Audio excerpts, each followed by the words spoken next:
I'm Immaculate Akinyi Kopiyo. I'm the teacher in charge of the special unit that is in Kakamega Comprehensive School. Kakamega Comprehensive School has this unit because there are reasons that came with it, which I'll explain. For now, we have a number in the unit that is quite large, around 35 students, but 35 learners, sorry. 18 girls and 17 boys. That's a total of 35. We also have learners that are on home base that we visit at least Fridays, that's every fortnight. Right now, we have a total number of 7 teachers, 3 male and 4 female. It was a challenge initially. I've been in this school for the last 3 years, and it was a bit of a challenge because for quite some time, we had only 3 teachers who were deployed at the special unit. But then with time, some retired, some transferred, and now the learners, I think that one also made the population to go down. But I'm glad, I'm happy that for the last 3 years, we have gotten quite a bigger number. Apart from having the learners in the special unit, we also have those that we have integrated. There are around 210 learners who are integrated, and the teachers at the units do the monitoring. That is finding how they go back, how they are doing, how they are coping in the classes in which they are. So that follow-up is also very important because it helps us to have a record and a track of how the children are faring. They're integrated. Now, our special unit is a unit that has learners with intellectual ability. That is, nowadays we call it the intellectually challenged learners.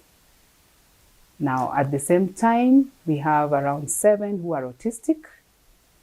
Now, which also comes with the challenges at the unit, because the ratio as per the government should be 1 to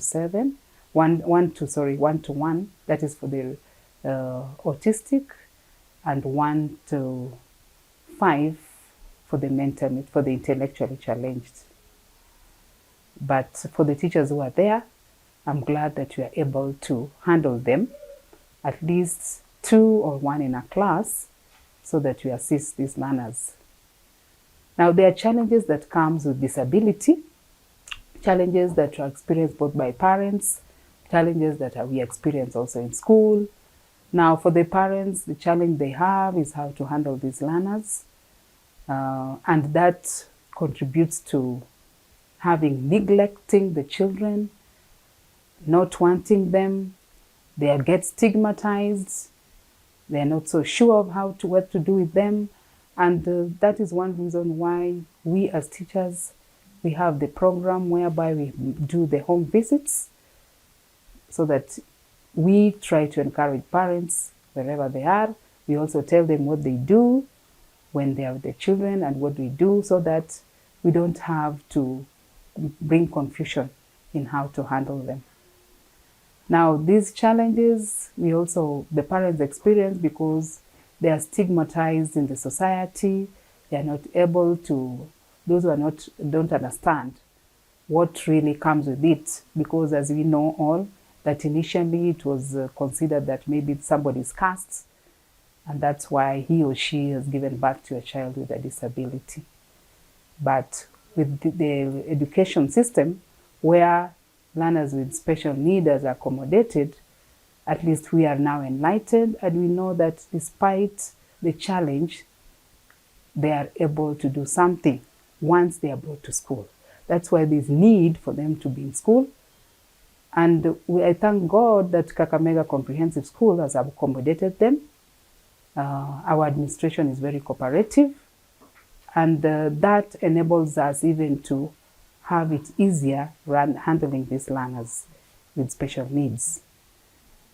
Now, we also have challenge in school as teachers in that with the special unit, the government does not consider providing a teacher aide that would assist the learners, especially with the ADLs.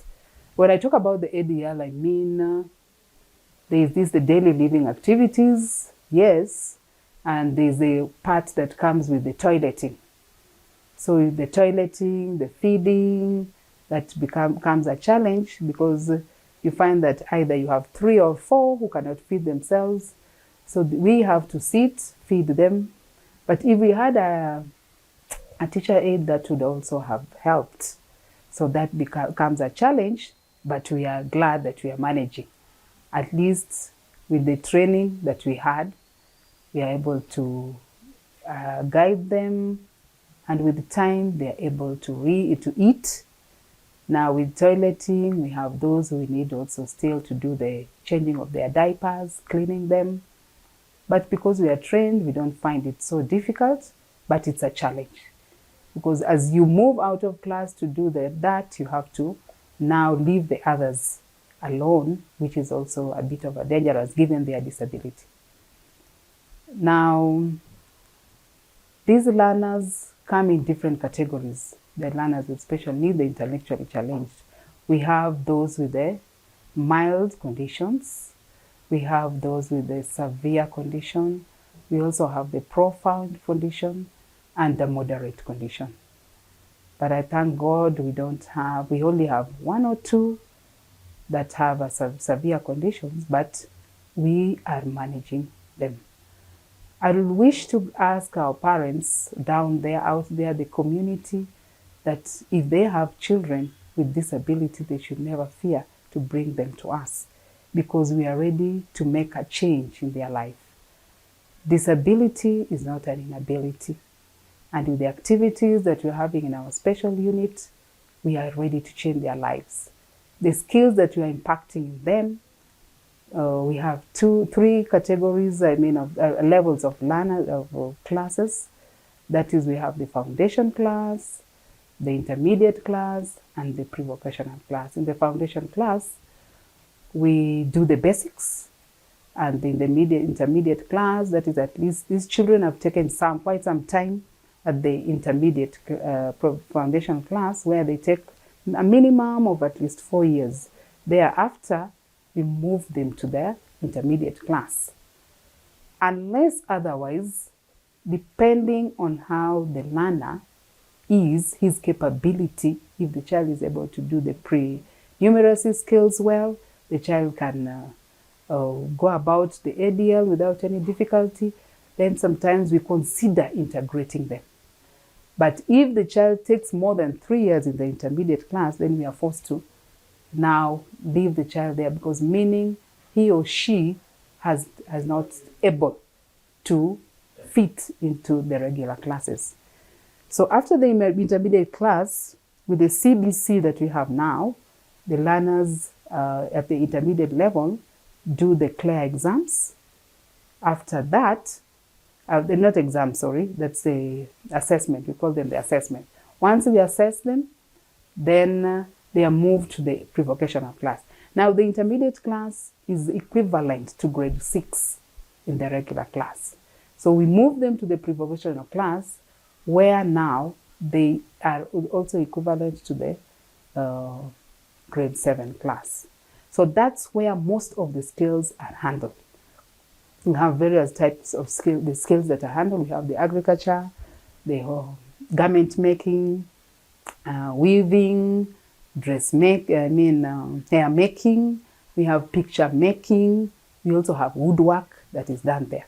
So we know that once we impact these skills on these learners, and they are able to master at least one that a child is well versed with after being trained for quite some time, though it's recommended 3 years, but it will depend. It depends on the capability of the child.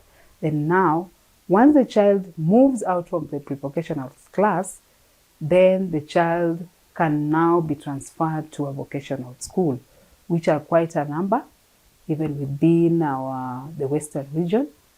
We have Kaimosi, we even have our Polytechnic just next to us, where they can be trained. And after that, they have the world to face, whereby they can be independent. So it's very important that these children are brought to school. It will help them to be self-reliant, and then their communication skills will also improve. Their social life also changes.